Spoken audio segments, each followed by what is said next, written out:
All right, we'll call our meeting back to order and moving along with Cooperative Extension, Spring Williams Byrd. Thank you.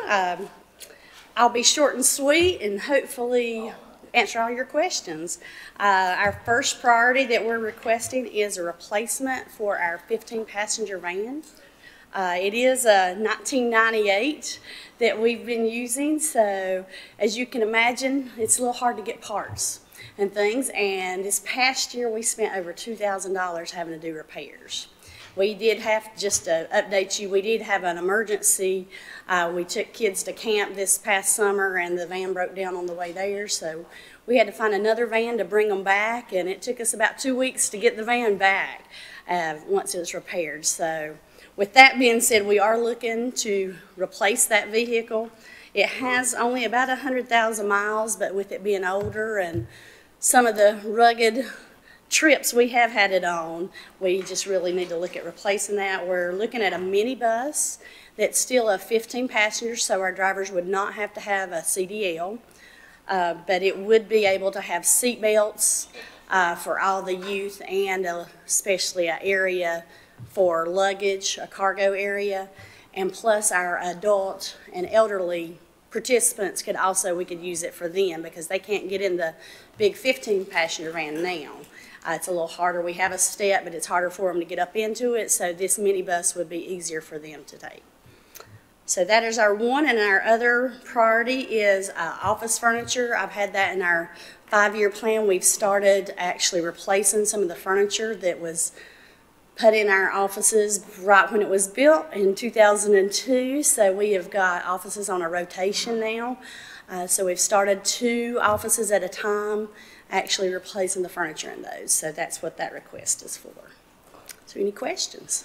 All right, thank you, Spring. Questions for Spring? Spring, what is the cost of that van? I see the financing cost, but what is the cost on that We van? have been looking at the state contract. We're looking around $65,000. I think there's a discount if it comes in Carolina Blue. We got to work on that. We might just put green on it and be neutral. I'm sure there's a good red one out there. Mr. Chairman, I guess my biggest question is that seems to be a bit overkill for about half of the places you'll be going. And then the second question I would ask, going back to a previous presentation this morning, you might find leasing it on 3-year terms is a better deal than purchasing it. So your total investment, per year would be less. So I don't know if you want to go that route or not. But anyhow, I think that it'd be nice to have that vehicle, but I'd like to know the cost of a regular van versus this one, and obviously if the benefits of saving would be worth on occasions 1 or 2 or 3, 4, 5 times a year that you'd rent a vehicle like that or something. So We did look up for the state contract what a regular van would be, the 15-passenger vans, and through the state contract they're right at $60,000. So just a little bit more to do the minibus because it's still the 15-passenger. So the only difference is it's a lower floor base, so your axles are better when you're hauling kids because the turnover rate with those 15-passenger vans, all the schools have actually banned those for hauling youth now, the 15 passengers. So we can't go onto a school campus to pick up kids in that van because of that higher flooring and stuff, and so it's the turnover rate's higher on that. So they want us to look at doing that when you are transporting youth. But my whole intent was with the elderly as well, because we do have a strong contingent with our ECA clubs, our Extension Community Association clubs, and we do take them places as well and provide transportation.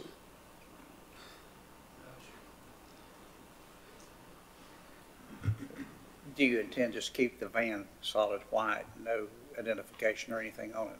No, I am including in our budget printing, that vinyl printing that we can add to it to tell that it's a county van or a bus, and our extension information with the vinyl logos like we have on the current one.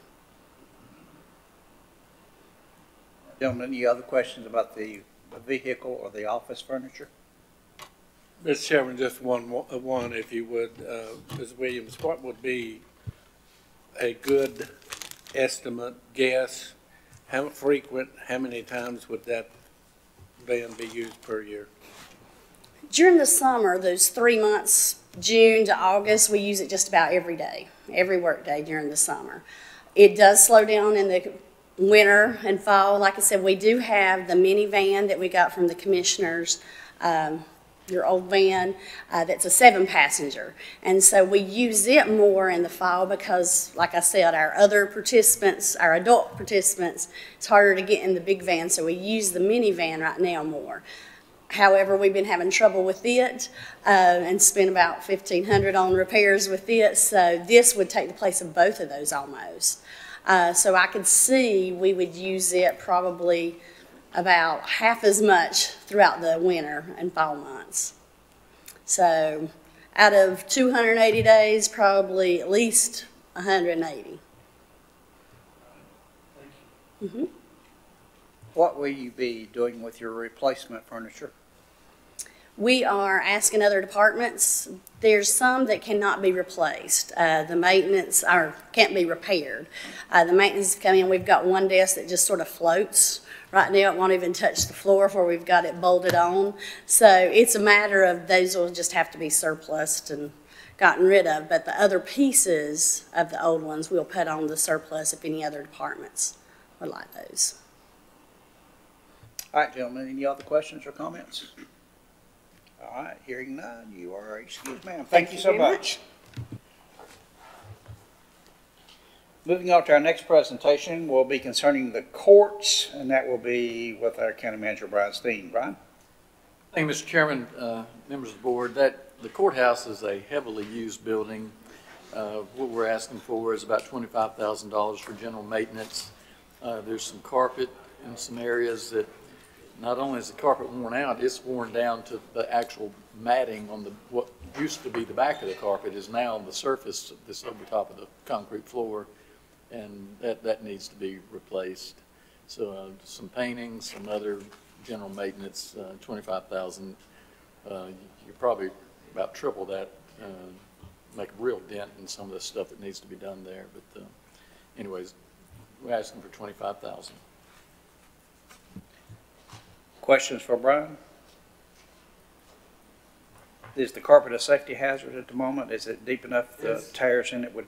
Well, it's down to the actual matting that the carpet fibers are sewn into. So I mean, it's going to become a trip hazard. It needs to be replaced. Well, if we could find funds this year, I'd go ahead and do it now. But that and the painting, you know, the customers that use the courthouse aren't always easy on our walls and other parts of the bathrooms and some things like that. So just, I guess, restaurants know all about the cost of doing business in bathrooms and customers wearing things out. So It's every day. yeah. Anyways, it is a heavily used building. Thank you, Brian. Any other questions? Johnny, just one, Brian, would there be any other material considered for that, or would work better or endure longer, like wood or whatever? I don't know if you go to some kind of tile, if you want to try to do that, if you think you're going to get longer wear out of it, but these are in specific areas that don't get quite as much foot traffic. And this looks like it was probably the original carpet from the 70s, because I don't know that you can find that kind of bright blue, royal blue, and in the area that's, I guess, the law library there at the back corner of the courthouse. And again, painting of the walls and some general maintenance. Okay, thank you. Thank you, Brian.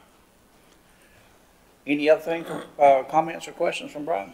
All right, thank you. Moving on, our next presentation is Parks, presented by Trey McKee, our Parks Director. Madam Clerk, what page is that on? I'm out of line, here. We all are. Remember, Oops. parks and elections swapped. Okay, we switched. Parks and Elections switched. Okay. So it's. I'll get you a page number, just one second. Okay. Give us just a second, Trey. So I'll say Treg's not asking for anything. Yeah. What? I believe it's 239. 239, gentlemen. 239, page number. Yep, page 239. 239, there we go. Okay, Trey, you're up. All right, thank you. This don't work. Can y'all hear me? Turn the light on. On the right. There you go. There we go. All right. Hey, the first thing on my list was we had the field lighting project at REAP. This was on here again. We just, I feel like this is important for us going forward in the Park and Rec business that, you know, we'd love to be able to host a Tar Heel State tournament at some point. And we can't do that with just 2 fields lit. Because you have probably approximately about 60-some teams coming to those state tournaments. And again, we're just limited to the two fields that are lit, kind of puts a strain on. And one thing, you know, we need to finish what we've started down there. And that about does it with that park. We got 2 ball fields that need lit, and that park would be finished. The next one is some playground equipment at REAP. The playground equipment down there is currently 17 years old, and it gets a lot of use. And it's starting to show the wear and tear on that stuff. And then plus the current equipment down there, when I had the guy give me the quote here, he is also a state certified inspector for playground equipment. Pretty much told me that all but a couple pieces wouldn't pass inspection. So, next is our Parker Road Trail project. And there's 2 parts to this. One, you know, right now that park is an eyesore. I don't know if there's the pictures up there.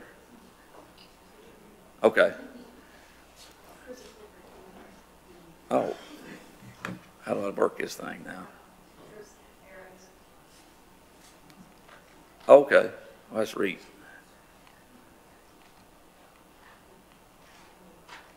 We can look at REAP. This is some of the equipment down there now.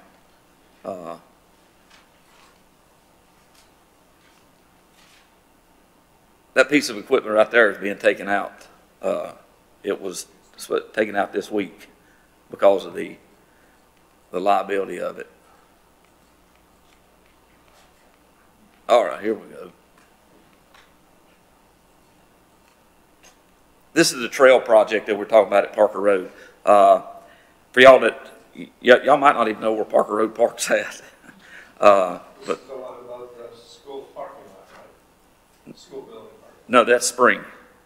This is the one over at the health department. Yeah. This little trail, believe it or not, gets used daily by the staff of the county. And also, I just found out last Tuesday at our Recreation Commission meeting that it is a bus stop for Greenway. But what we're looking to do is finish the portion of the trail that goes through the woods. We have finished the part from the hill. This right here is the part that we're working on doing. We're going to start the trail at the bathrooms and go up through. We're going to replace three parts of the playground.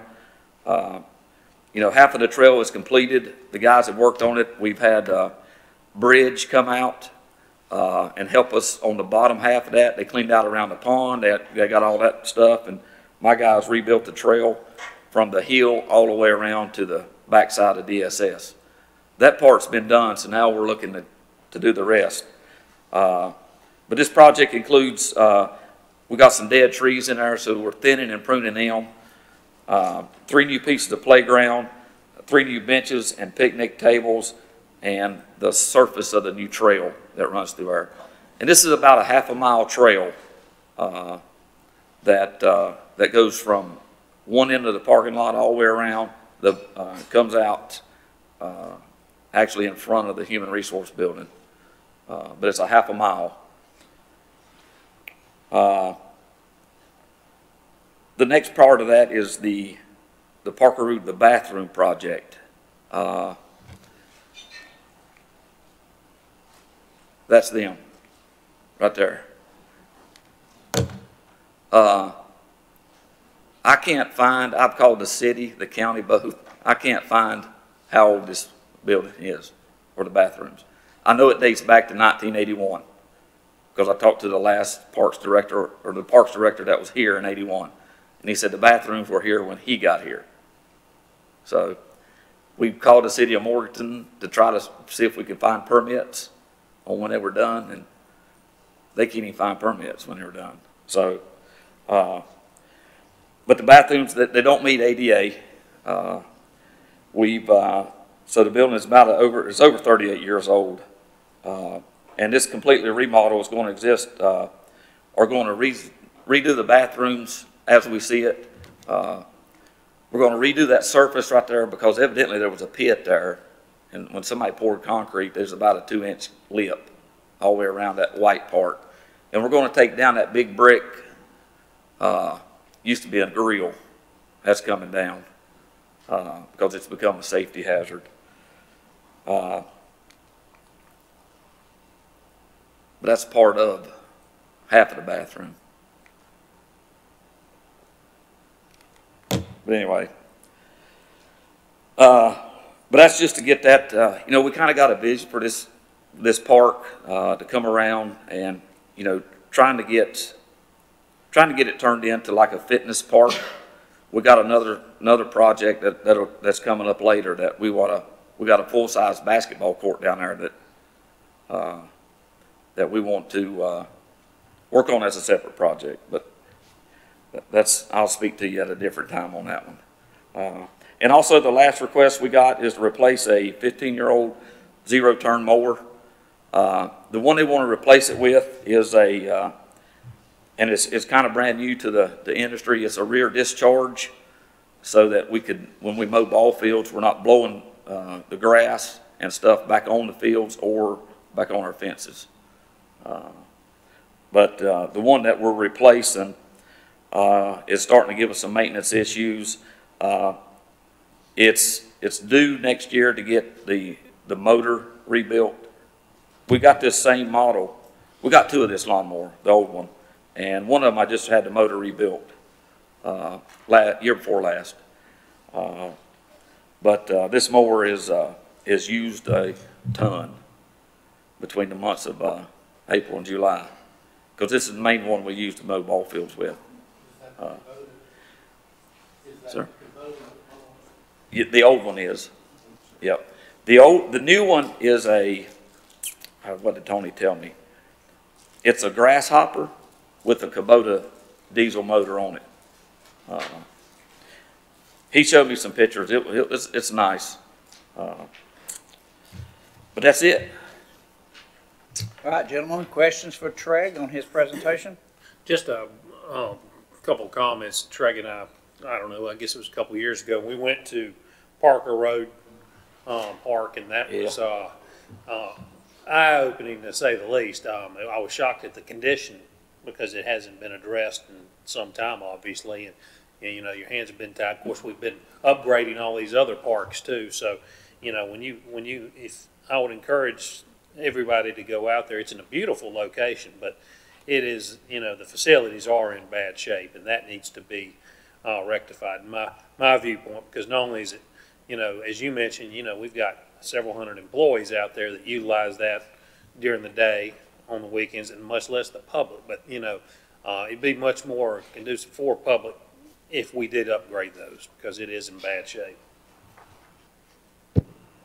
Other questions or comments for Treg? All right, hearing none. Thank y'all. That's it, Treg. Thank you so much. Guys, have a good day. All right, gentlemen, let's move back to page number 142, which will be Fire Marshal, presented by Mike Willis, Fire Marshal. Michael? Good morning, sir. Thank you, Mr. Chairman. Just got a couple of things. Last year, we requested a utility vehicle to, I guess, I hate to say the word replace, but the one we've got is a 2004 model, and it's nearing the end of its life. We would like to supplement that, still use it as long as we can, our old one, but supplement it with one that's a multi-purpose UTV that we can do fire, EMS, and rescue work with. Our searches, our requests for medical assistance, and our just overall presence and events for EMS and fire is continually climbing with our additional parks and trails that we're doing and the events we're having in the county, and that vehicle would certainly help us to help our people and serve a little bit better. The second thing, radios, and by the time I had to get this in, I hadn't received any quotes for this yet. I've got one back, and that looks like that's going to be able to come down somewhere between 5,000 at least, maybe some more. I'm hoping that some of the other vendors can beat that price, but the radio system we have, we're using XTS and XTL radios, and those radios are a little over 20 years old as far as Motorola goes. Ours isn't, of course, but Motorola has quit making parts for them, and they've quit doing service for them now. And if our radios go down, we have no way of communicating. So I would like to either replace them or at least start a program to phase in to get those replaced, and so we won't be without communications.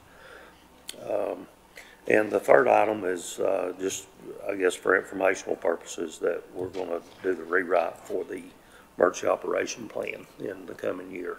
And that's a contractor helps do that, and it's a per hour charge.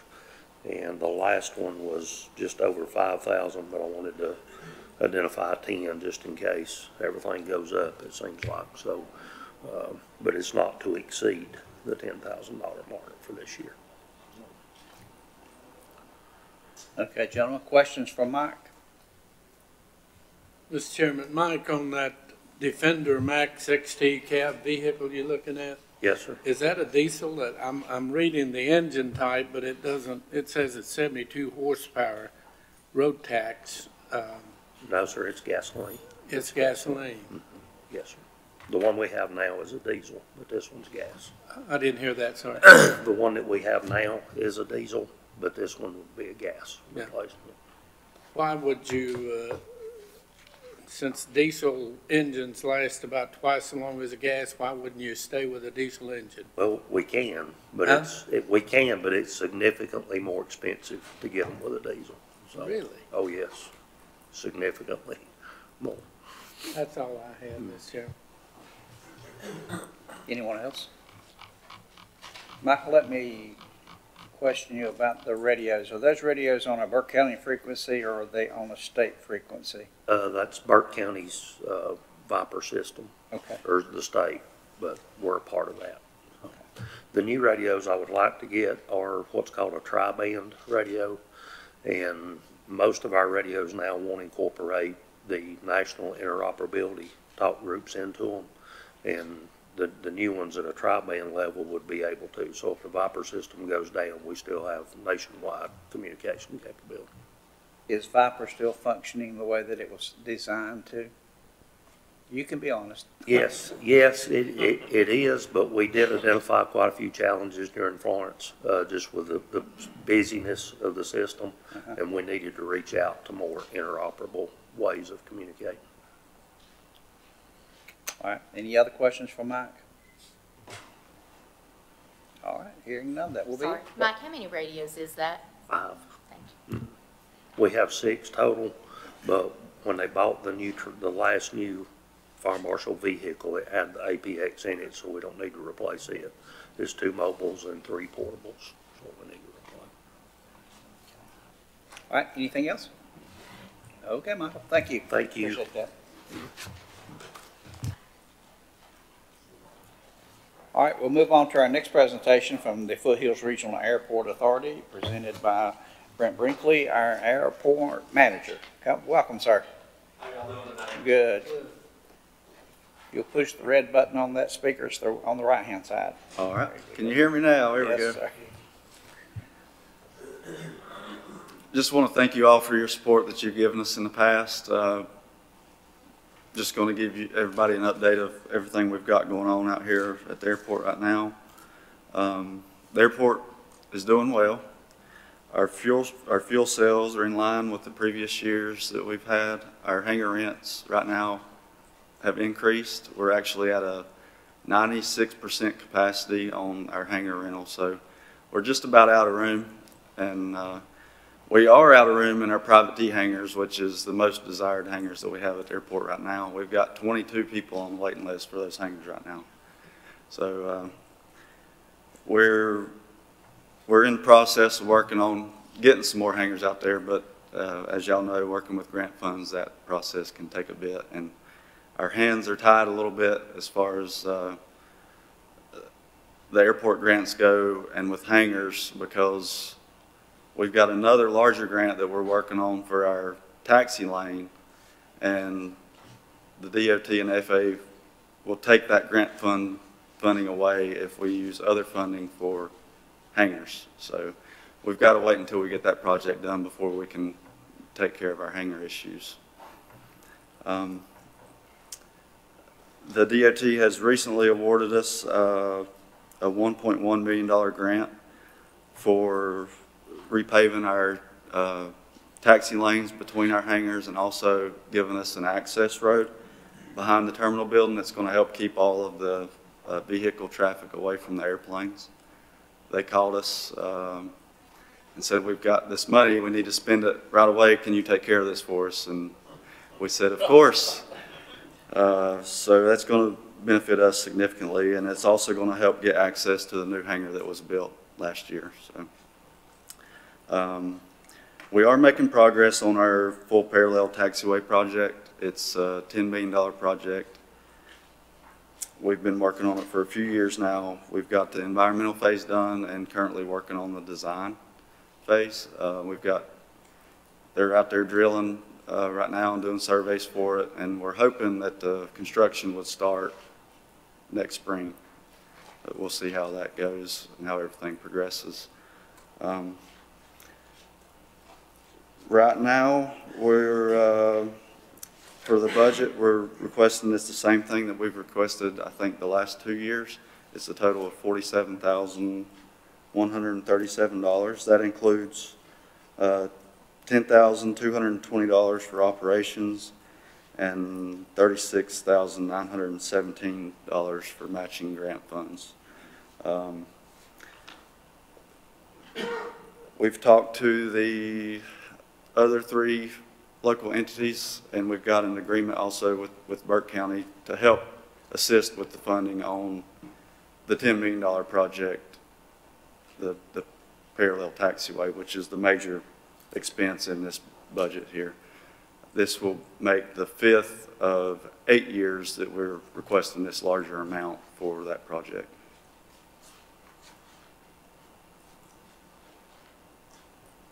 Okay, thank you, Brett. Questions about the Foothills Airport Authority?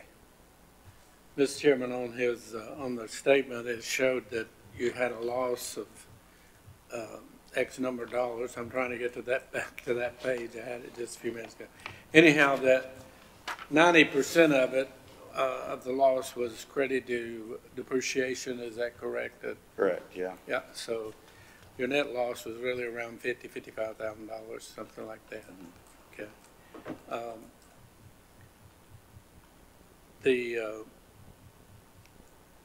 I think the question would be self-sufficient, meaning covering all your entire amount of operating costs, et cetera, et cetera.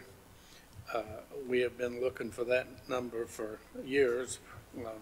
When do you see that happening? Or you mentioned building another building, et cetera. those hangars, I'm assuming the rent pays the payments on the hangars. So you're Yes. not going in the hole on those payments, right? Correct. If we were to build just one more set of 8-unit T-hangars, that would take out more than half of what we're asking for operations right now, that we would gain in revenue, that we've got customers just sitting and waiting to move into the airport. We just don't have the facility for them right now. So,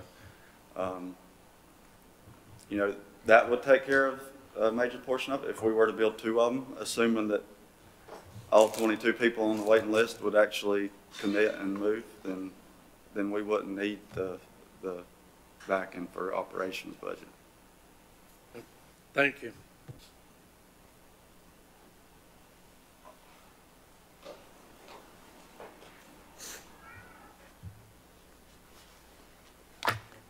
Scott was supposed to take over one, and then he forgot to. I'm back. Okay, any other questions, Brent? I have one. Yes, sir. What's the future of the airport? What's your vision? Where are we headed with the airport? We want to be the best asset to the county that we possibly can. We're working on that now by building up the taxiways. I would like to see the runway eventually be expanded so that we could see larger aircraft, maybe some of the aircraft that would be going to Hickory now or Charlotte that would be able to come in our airport. And I think that would be a huge benefit to the area. We want to be support for the growth of the counties. Do you occasionally make contact with local businesses that are moving in to see if they're going to use the airport in any manner, shape, or form? We see especially the new businesses that come through. First of all, we see the engineering companies come through, and then the companies start coming in. So we do make regular contact with those customers coming in and out of the airport. Mr. Chairman, I don't think people realize either that the airport is not just for pleasure, that we get what we call freighters in that bring parts to our local industries. I don't think a lot of people know that. I don't think anybody knows that. But we do, and that business varies from different times, like which company was in a bind last year for parts? And they had a freighter daily. We've had Continental, I guess, they couldn't get parts on trucks fast enough. So they were flying in freighters every day for, So I don't think people realize that part of the airport, that we do get a lot of freighters, what we call freighters. Thank you. Also might mention when we had the forest fires around a couple of years ago, that there was 50 firefighters that were basically living at the airport for about a month and a half, and we had probably 15 firefighting aircraft operating out of there. So in situations like that, the airport's going to play a big role. Mr. Chairman, do you have a large amount of indebtedness, people owing you money that walk away and you don't collect, uncollected funds, I guess? Not a large amount. We've got, well, I guess that's just could be anybody's opinion, but the amount of money that's owed to us right now is all stuff that happened before 2012, and it was around $20,000, but nothing significant since then other than maybe just a couple $1,000s. And we've not had any customers that we've let get far enough behind where it's been any issue. Excellent. That's good. Thank you. All right, any other questions or comments? All right, thank you so very much. Appreciate it. Thank you. All right, let's move on into our general services arena as Miles comes forward. Miles, as I looked at your presentations, I noticed they were quite lengthy and quite healthy in dollar of work, so I asked Madam Clerk to give us some time to get you in. But I remind you, you stand between us and lunch also, okay? I'm hungry too, sir. Yes, sir. So keep that in mind. So if you would, I'd like for you to start with building and grounds, and when you complete that, let us ask questions on building and grounds before you move into the next item. Absolutely. Okay, sir. Mr. Chairman, Yes, sir. before Miles starts, I just noticed in the fire marshal's information, and he's already gone, I think. There was a couple other items in his package that weren't listed. Were they meant to be removed or just didn't need to be there, or anybody know? What was those, Jeff? Well, there was some kind of a skid, looks like a tank operation, and then That skid was part of that first piece. It's all part of that truck. Yeah. The trailer and the skid, I believe, the way I added it up was part of that 36,000. that was together. Yeah, that was Okay, together. I got you. Okay. Okay, great, good question. Okay, all right, Miles. Okay, thanks, folks, for allowing me to present my capital budget. This is 4 departments that make up the scheme of general services, and I'm going to start with buildings and grounds. The number one item, the priority for this one is reclassify the engineering associate position to a general services operations manager. This is a position that would manage all 4 departments, and I will qualify that in to say that as we go through these 4 departments, you will see how this plays a part in all these departments. This position will also prepare and maintain budgets with the director and other staff. They will meet with local and state regulatory agencies. They'll manage the work orders for all the crews, manage the outside contracts and contractors for work that's being done on buildings as well as water and sewer. They'll manage the special projects that come up from time to time, and they will deal with personnel matters across the general services scheme. This is a declassification, I guess, that you might say. So this position would be a deduct of about $6,500 a year. Number 2 is to reclassify an admin specialist supervisor to an admin assistant 3. This is to add some duties to this position with a little bit of reorganization. The additional duties would be, among other things, assist with budget management for 4 departments, process POs and invoices, supervise administrative staff that we have in Hildebrand. The office management would be provided for the director as well as the operations manager. Manage the fleet for general services, and also process payments from the landfill. So this is a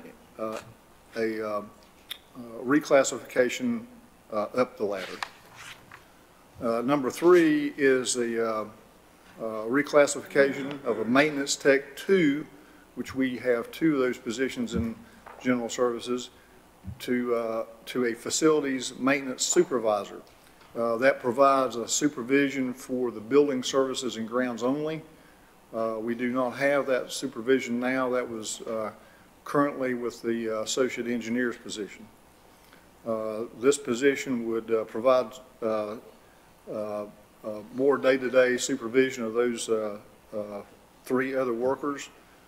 They would manage the work orders specific to buildings. They'll assist in the inspections from the regulatory agencies, which tend to be fairly numerous these days. Reports to the operations manager. They'll maintain the inventory of the repair parts that we need in stock in order to reduce our time for repairs. And they would also maintain the building environment via our computer terminals where rooms are too hot, too cold, or have troubleshooting involved. Okay, item number 4. This is a service truck replacement for end of life of a truck that we are having a lot of repairs on. So this is just a standard replacement state contract. Number 5 is the Burke Services. This is to replace HVAC Unit 7 on the Burke Services building. This is in the scheme the rest of these units that we've been replacing over the last couple of years. If I remember right, we were slated to replace number 7 last year, but since the unit above this space went out, we substituted that for the unit number 7. So we put unit number 7 back on the list again. Also, the repair and replace and or replace the portion of the roof that's leaking in Burke Services, particularly where the two buildings are joined with a parapet wall. We've been trying to repair that now for some time and with not much success, and that needs to be handled by a contractor. We have also that falls in buildings is a concrete pad for the garage for heavy equipment repairs. This is the second time we've asked for this. Currently, we cannot maintain self-loading pan and a dozer inside the building. They won't fit inside the building. So when we jack something up and support it, it's on gravel. And in past years, we've had people hurt by doing that. I'm trying to reduce safety risks and workman's comp claims on that and just make it safe to work on the equipment that we have to do. It's not really a choice. You can't just drive it to Caterpillar and let them work on it. Okay, we've got a grounds mower that's needing a lot of repair. We've just been repairing year after year. This is just end of life, end of service life on that one. Courthouse front doors, the controls for those 4 sliding doors that are the main entrance where all the public comes in and out, those controls are obsolete. We've already had to repair one of them with upgraded controls, and those are in dire need of upgrading on those doors. Those are a high-use door. On Avery Avenue building, this is the 3rd year we've asked for first floor security and ADA upgrades, and also resurfacing the parking lot. Human Resources Center, we've asked for this. This is the 3rd time too, to repaint the interior spaces. This is still the same estimate. We tried to bid this out a couple of years ago and had no bidders. We advertised it, no one was interested. Last year we suggested that maybe we just hire temporary people to go in there and paint, and that was turned down also. So I just left that as up in the air. We'll figure something out. The biggest problem with that painting is you got to do one office at a time as it's available when people are on vacation. It takes 3 days to paint one office because you got a day to move, a day to paint, and a day to put the baseboards back and put everything back in it. So it takes at least 2 people to do that. You can't move the furniture with one person. So it's very labor intensive.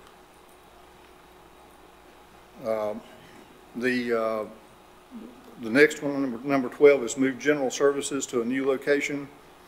Currently, all of our operations are spread out all over the county. My building services is now, and has been for a while, in the basement of the courthouse. Our workspace has no heat, no air conditioning. The office space is in a closet. I don't have room to store materials. I've got to store them in other parts of the county, like the garage, like Hildebrand. I can't leave anything on any of our trucks outside the courthouse because it gets stolen. I'm not saying I suspect they're stealing, they are stealing the stuff. So there's no way to lock it up. It's not secure. My ground stuff is at the landfill, so my crews have to leave the courthouse, go to the landfill every day, take care of business, take it back to the landfill, come back. We're wasting a lot of time having everything spread out. Water and Sewer is currently borrowing a small garage in Hildebrand. It's owned by the town of Hildebrand, and they want us out because they have plans for that building. So right now, I have no place to put stuff out of that building.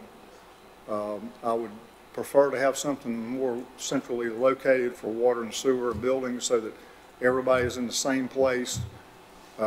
It's secure, we have places to store things, and we don't get written up with OSHA when they walk in and see we don't have aisle space big enough to walk through. So that's something that's, I don't have a quote, I don't have anything from real estate, a real estate company saying that, but it's a good guess at floor space. Number 13 is a snowplow for a truck. We currently have 2 snowplows on 2 trucks. This last snow, we were very, very strapped at trying to get parking lots, some of the larger parking lots, scraped with only two trucks and a skid steer, which all 3 of them had mechanical issues before it was over with. The salt slag spreader for a truck bed. This is just to slide into an F-250. That's to help the parking lots. This past year, on several occasions, we've had people slipping and falling in parking lots because we can't get around to them fast enough. That kind of thing is so weather dependent that if you put it out too early, it's a waste, and if you wait too long, somebody's going to slip and fall. So it just gives us a quicker response time. Foothills Higher Education Center standby generator. This is the second year we've asked for that also. Right now, the IT equipment that has one of our largest servers on it is just on battery backup. So once the batteries die, then that server goes down. That's a very large server.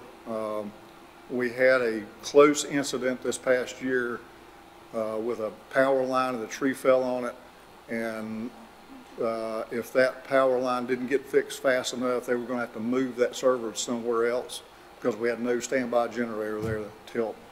The standby generator is not to power the entire building for usage. It's just to keep emergency lights and the server operating. So that is my general services, our buildings and grounds proposed capital improvements. I'm so depressed now, I don't know whether I can eat dinner or not. I should have had some entertainment prior to this, sorry. Questions or comments on this presentation? Mr. Chairman, I just had one. Your number 12 item, move general services, you got 350,000. What size building or whatever is that money covered? What are you looking to build? The ideal situation is the old Triple Community Complex that has the right amount of indoor space for our vehicles. It has enough indoor space for a shop where we put our signs, and also it has office space for water and sewer billing. Triple Community is beside the nursery in Settlement Nursery in Drexel. Yes, that's correct. Now I'm just using it as an example. So, when you look at, the tax value on something that size, that would be an ideal situation. I'm open for a lot of ideas. Yes, they do. Does Valdez own that building there? Yes, Valdez owns the building, and right now they have all their things that they don't use is stored in all of that right now. They're using it for a warehouse. Mr. Chairman, I know we won't get to lunch, but one other question on that. You might lease it cheaper than buying it, I don't know, but just don't know. So I would be certainly open to a lease agreement or a lease to buy. I'm open to a lot of options. thank you.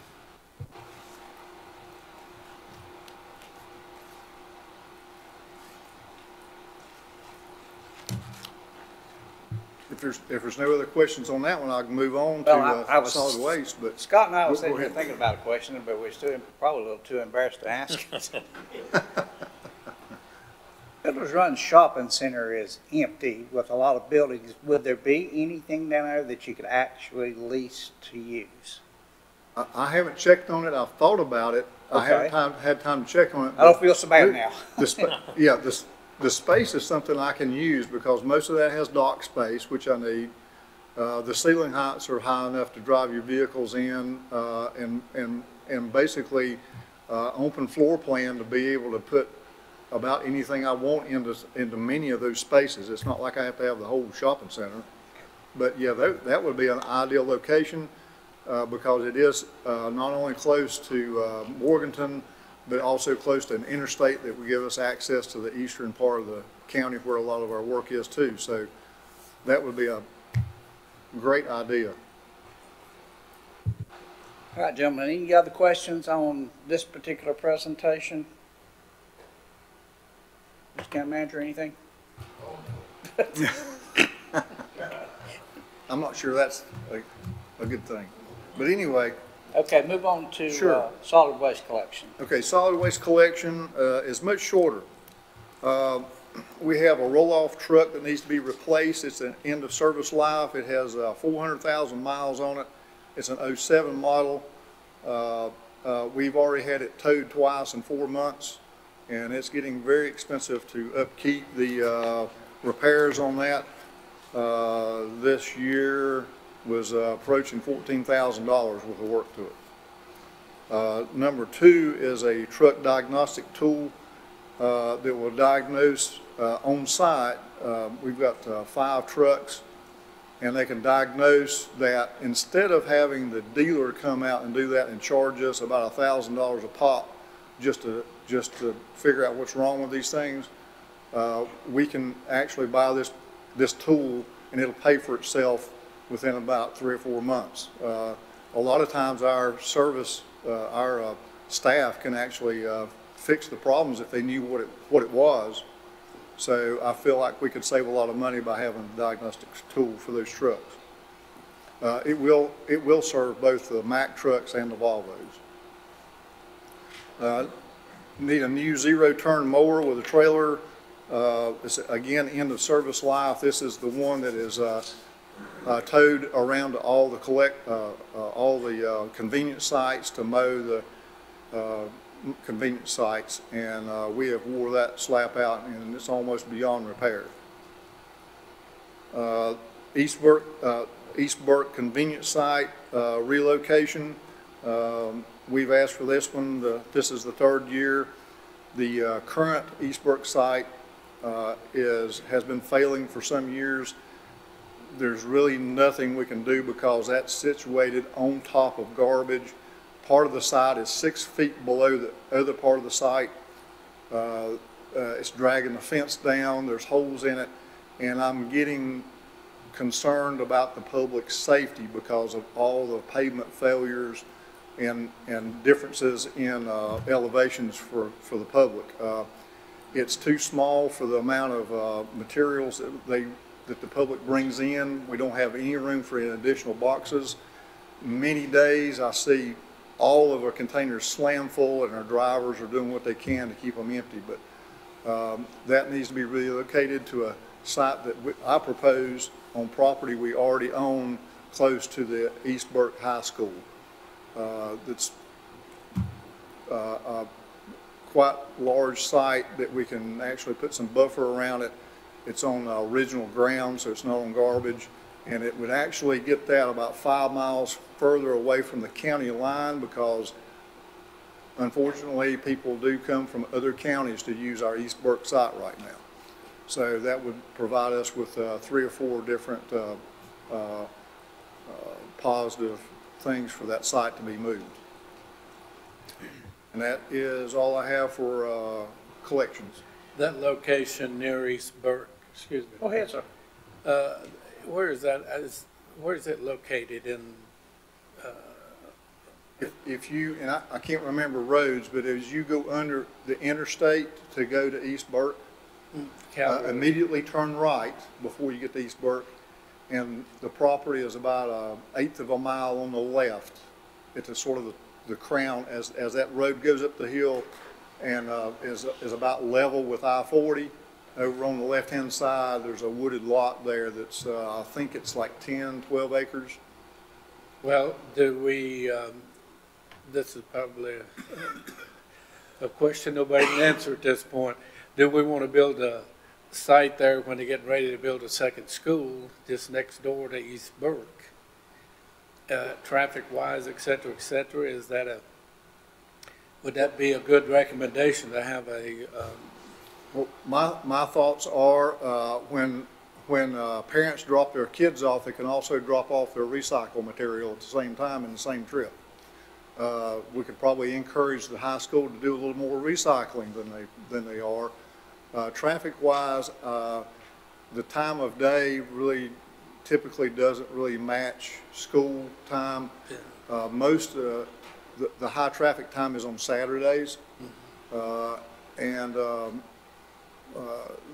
mornings may be a little bit of difference there, but they have such a good circulation around that school. I really don't think the traffic will be an issue. and you're dealing with basically the afternoon, hour and a half of closing out school and going home. Right. Would be your major traffic. Well, All right, thank you. Yes. Miles, how much of that 10 to 12 acres would you need?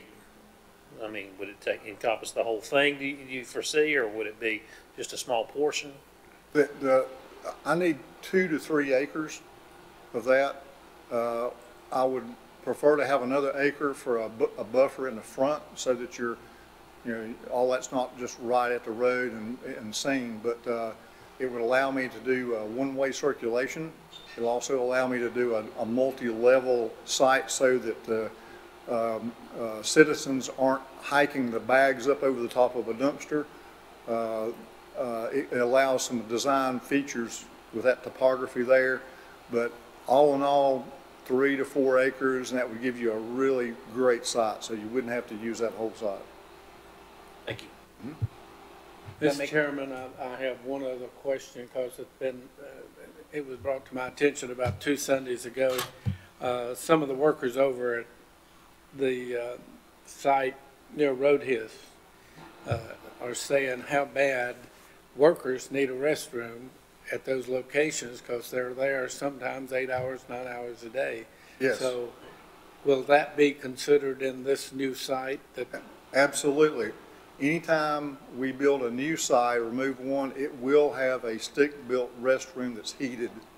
Absolutely. They'll be glad to hear that. So we are talking about Berea Church Road, correct? That sounds right, yes. So we actually could come in from the chicken in the basket and come in the back way, not even have to go to the school to come into it. Yes, So yes, that that's would- right. That would help too. Have 4 roads. Yeah. Cavalier Drive on both ends. Yeah.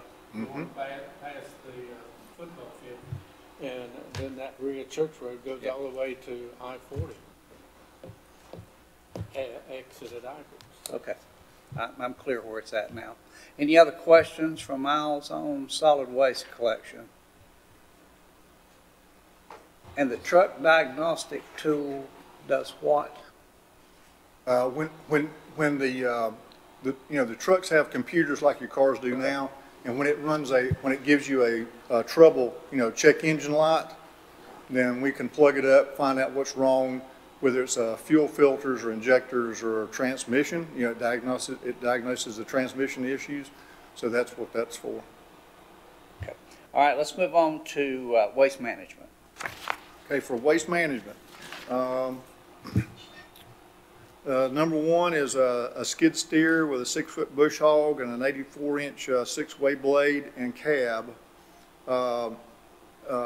We have a Bobcat now over there that is, again, end of service replacement. It's wore out, the hydraulics are wore out, we fix it all the time. It's actually not suited for a bush hog because you don't have the protection.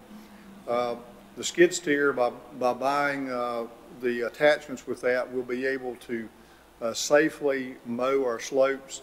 There's a certain amount of maintenance on all of our 3 landfills, the 2 closed ones and Marsh Trail, that have to be maintained per state regulations. And so we'd be able to move this from one to the other to do mowing, maintenance, erosion control, repairing service roads, just about anything you want to do for maintenance purposes.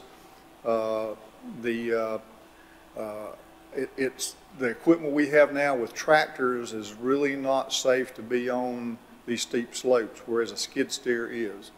You need the cab, enclosed cab on these, because not only do you have flying debris, but on a regular basis do they run into bees' nests.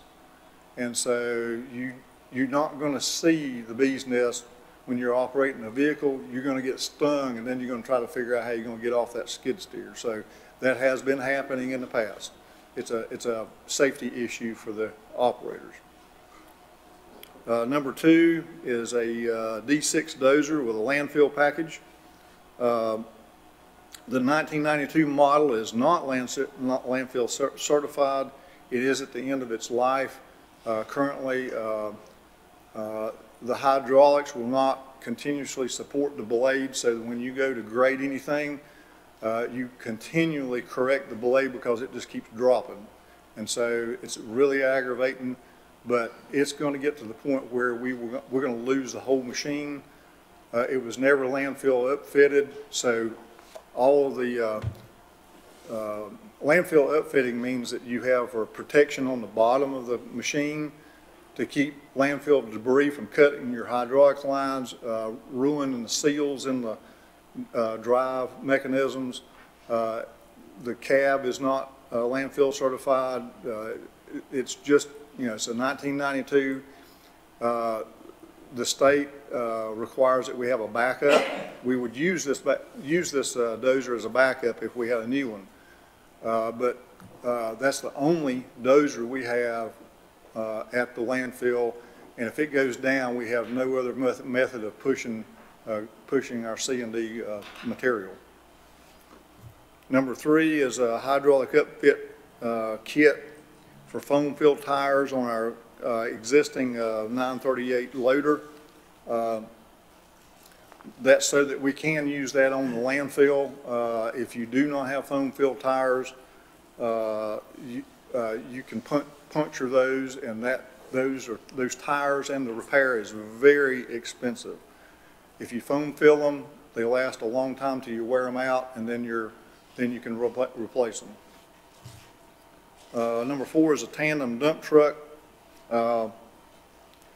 We currently have a single axle dump truck that is near the end of its life. However, we have to make many trips to the quarry to get a substantial amount of stone that we use for keeping up our roads and our erosion control. The tandem dump truck then will be able to haul 2 to 3 times that much stone safely. We have attempted to use the roll-off trucks and roll-off boxes to haul material, and we're tearing up the trucks. We're having to fix them. They're not made for that. When you try to dump stone out of a roll-off box, you run the risk of turning the truck over. So we have tried that, and it is not safe, and it is economically not feasible. So that's why the tandem dump truck is in there. Number 5 is the transfer station pavement repairs. We have a great amount of truck traffic into that transfer station, and the pavement is so bad now at the entrance of the building that we are concerned for the public safety. When they get out to unload their vehicles, they're stumbling over the bad pavement and the separation between the concrete and the pavement. We have a lot of public that comes in there. They have to get out of their vehicles, and so we're trying to make that safe for them and the longevity of the transfer station. Number 6 is the repair of the back wall in the transfer station. This past year, we replaced the chute in the front of that area where you load the tractor trailers. We're trying to split that up so it wouldn't be over 2 budget years. The back wall is a steel wall, and it's allowing, it's in such bad shape, it's allowing the trash to go beyond the trailer and dump down the side of it, which means after the trailer pulls out, now they got to take the loader around and load up all the trash that fell out of the truck.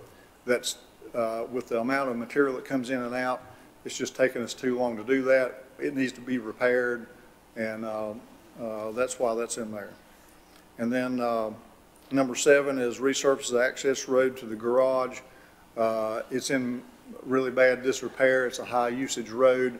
Now it's close to 50% gravel because it's just eroded out. The truck traffic has just beat it all to pieces. And that is all I have for waste management. Questions for Miles? Mr. Chairman, I don't have a question. I do have a request under your number 1 item, skid steer. One of the manufacturers have been real innovative, and you open from the side, you get into the cab from the side, you don't crawl across the equipment. Mm-hmm. You don't worry about putting windows in every time somebody forgets to put it down. Mm-hmm. I would highly recommend you look into that product and see how it compares in prices. It just came to me, I believe it's JCB who is the manufacturer of that. And I think we've looked at that too, so that's a much better way of accessing that piece of equipment.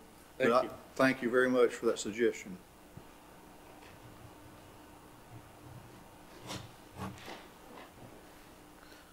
Mr. Chairman, just one quick comment to Miles. On number 2, how in the world did you how is that piece of equipment able to live since 1992? Because that's heavily used, I assume. Yeah. And so 27 years, what's the general lifespan on that type of equipment? I can't imagine it's more than 15 or 20. Right, about 15 years is the lifespan on it because now you're looking at a motor rebuild, transmission problems, clutch problems, and anything you do to these things are so expensive to take apart. We just got lucky, really, and we've had good mechanics out there that can see things happen and try to fix those, but it's just wore slap out. Typically at 15 years, if you maintain it, that's good. So, thank you.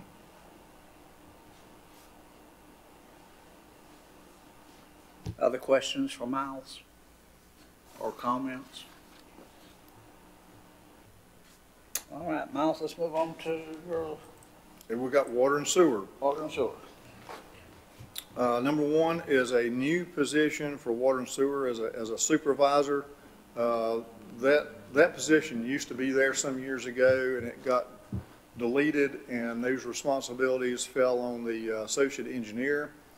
The water sewer supervisor position is severely needed because of the intensity of what goes on in water and sewer.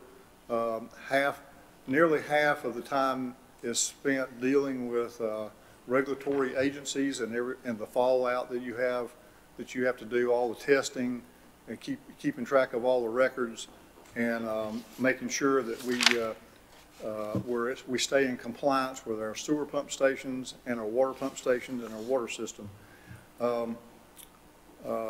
This position would supervise the other 3 current positions that we have in water and sewer. They would assist with the budget management and making recommendations each year to the operations manager. They would work very closely with the state for compliance reasons. They would ensure that preventive maintenance is done on our equipment as well as pump station equipment. They would report to the operations manager. They would assist the crews in the field as necessary when doing water taps. They would also be certified as an ORC, which we do not have an ORC on staff right now. The ORC is Tony Gregg with WaterTech Labs, which we pay for that every month. And so we actually do not have a backup ORC at this What's ORC? Operation and Responsible Charge, and that's required by the state. They're the ones that fill out the reports and sign them as being correct and sent to the state for public record. They also, anytime the state calls with issues, the ORC is the one that's supposed to be dealing with them. They would also make sure that our crews are properly certified in what they're supposed to be doing, not only in water and sewer, but in the safety aspects. For instance, certifications in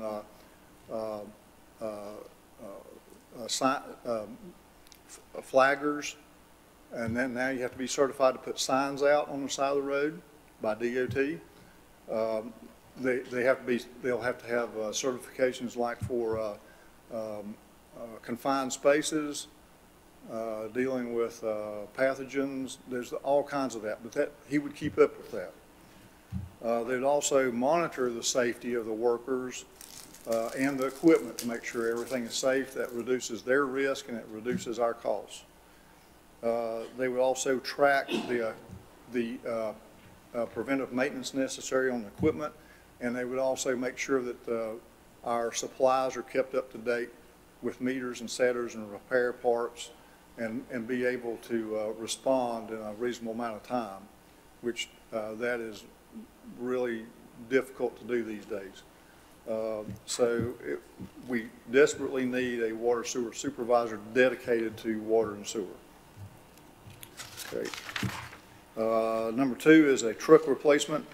This is a standard end of life replacement for an F-150 that we have that we're looking at some substantial repairs on that we really don't want to have to make.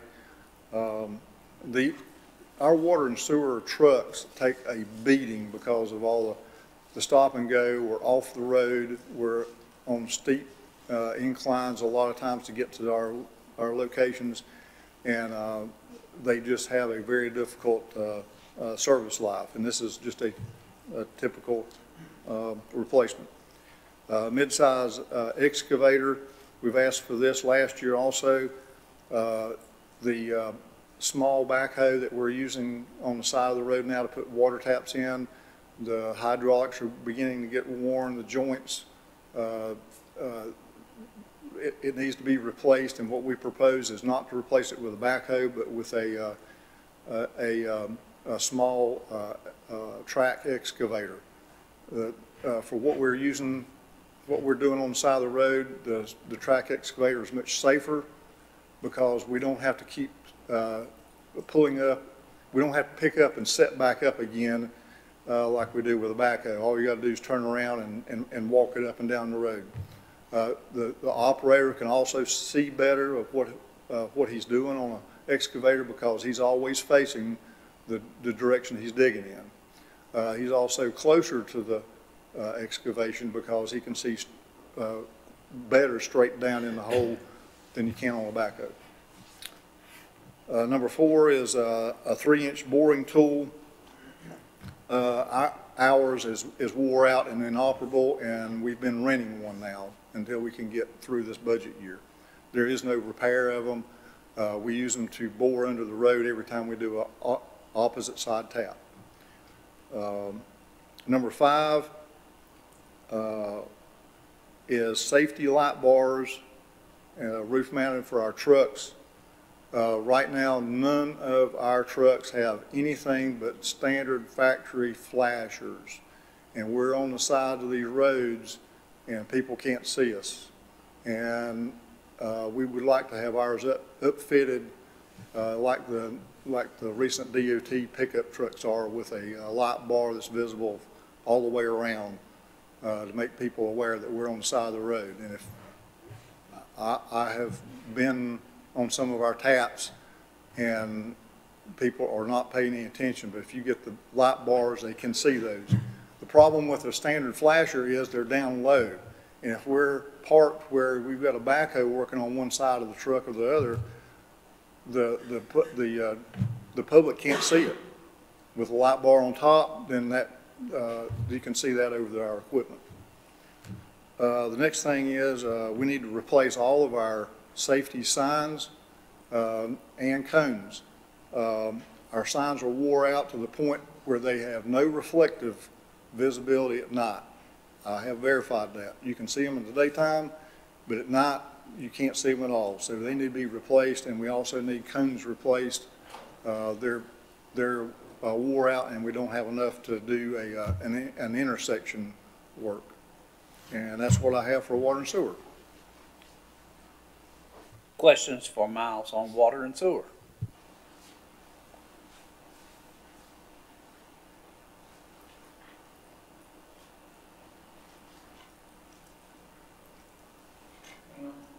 Hang on just a minute, Miles.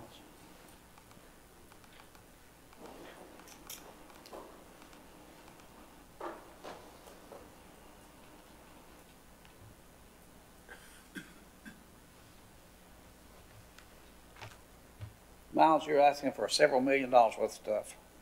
How far in the future is that going to carry us? If we, let's say just out of the clear blue that we got some lottery money. Sure.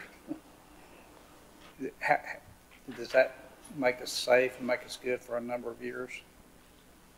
Absolutely. You know, most everything that we're buying, well, let's put it this way. Everything that we have wore out, we have used beyond its service life, and typically your heavy equipment is going to last roughly 15 years, plus or minus. Your trucks are going to last. We've been running them 10 years or more. The roll-off trucks is a very high usage, and they're more for a mileage than they are years. But see, the one that I'm replacing is an 07, and we have 3 07s, but they're each about 50,000 miles apart. So we can keep staging these, and I don't like replacing things that work well, regardless of the year and the mileage. If we get more out of them, that's fine. But when they really start eating into maintenance money, that's when we need to replace them. Now, what I'm proposing is things that will take you beyond, 10 years at least on a lot of this stuff. Some of these things are high wear items, I understand that. A substantial amount of these items are safety related, which I really try to look out for the safety of the workers and the public ahead of anything else. If we're not safe, then we can't do the job. So you can take that as far as you want to, but I'm just trying to get enough stuff to get us up to where we really ought to be on safety. Other comments or questions? Mr. Chairman, your question prompted a question for me. Can we realize any trade-in value from that equipment you're wanting to replace, which would reduce the total cost of? Yes, you can. Lawnmowers, probably not. However, pickup trucks, heavy equipment, skid steers, dozers, any of that. We've actually, if I remember right, for example, last year we had an engine blow up in a large excavator, which some of those parts were obsolete, but we actually had a buyer on govdeals.com buy that piece of equipment for, I think, somewhere around $15,000, and it wouldn't run. And so we will try to salvage as much as we can off of the equipment, yes. Have we put those sheriff's office cars on govdeal.com yet? Sheriff's office cars? We've been regularly putting them on as soon as we get them. I don't know of any that we have now. Okay. Waiting to put on. They go to the landfill to have items removed, and that's when we get them in finance, Okay. once that's taken care of. Are you aware of any that are at the landfill? No, there is none at the landfill at the moment. There is, I think there's 2 old ambulances there, but there is no sheriff's.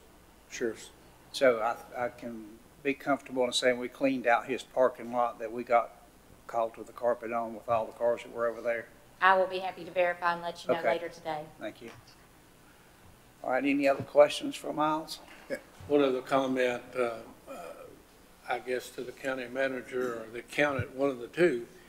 Some of these companies you're doing business with has 0 interest for 72 months.